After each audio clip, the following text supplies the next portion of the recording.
యోబు ఎవరు? దేవుని భక్తుడు. యోబు ఎవరు? దేవుని భక్తుడు. మనం ఎవరిమి? సైతాను భక్తులం. ఎవరు మనం?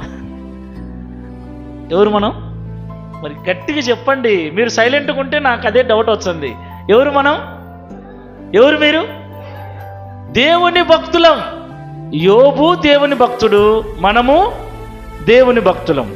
ఇప్పుడు యోబు గురించి దేవుని దగ్గర సాతానుడు మాట్లాడినట్లుగా మన గురించి దేవుని దగ్గర సాతానుడు మాట్లాడతాడా? అన్నా మాట్లాడతాడు, నో డౌట్. నా గురించి మాట్లాడతాడు, మీ గురించి మాట్లాడతాడు. మొదటి పాటలు అనుకున్నాం, దేవుని భక్తులను దేవుని నుండి విడగొట్టడానికి వారిని శోధించటమే వాని పని. శోధించటానికి ఎవరు పర్మిషన్ కావాలి? చెప్పండి గట్టిగా. నా దగ్గరికి ఊరికే రాడు, నా దగ్గరికి వాడు. నీ దగ్గరికి ఊరికనే రాడు. ఎందుకో తెలుసా? నీవు నేను దేవుని సొంతం. దేవుడు అంటాడు, నిన్ను నేను వెల పెట్టి కొన్నాను అంటాడు. మనల్ని దేవుడు ఏం చేశాడు? కొన్నాడు. ఏం వెల పెట్టాడు?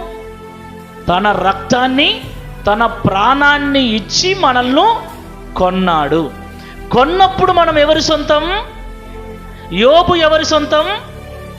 మనం ఎవరి సొంతం? దేవుని సొంతం.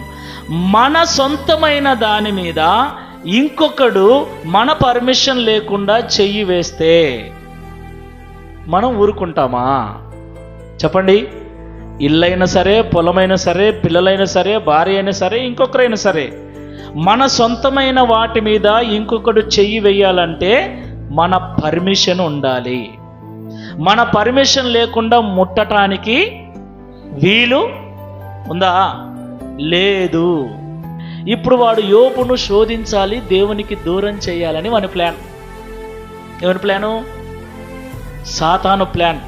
ఏ విధంగా దూరం చేయాలో కూడా తెలుసు. ఎందుకంటే యోబు ఏం చేస్తున్నాడు? రోజు ప్రార్థన చేస్తున్నాడు.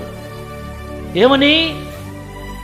నా పిల్లలు ఏమన్నా పాపం చేశారేమో, నా పిల్లలు ఎక్కడన్నా తప్పిపోయారేమో, పిల్లల మీద వ్యామోహము ఈయనకు ఎక్కువ ఉంది అని ఎవరికి తెలుసు? అపవాదికి తెలుసు. కాబట్టి ఎలా శోధించాలో తెలుసు. ఎలా శోధించాలో తెలిసినా పర్మిషన్ ఇవ్వాల్సింది పైన బాస్. ఆమేన్. ఆయన పర్మిషన్ ఇవ్వకుండా నీ దగ్గరికి, నా దగ్గరికి, యోబు దగ్గరికి వాడు పోలేడు.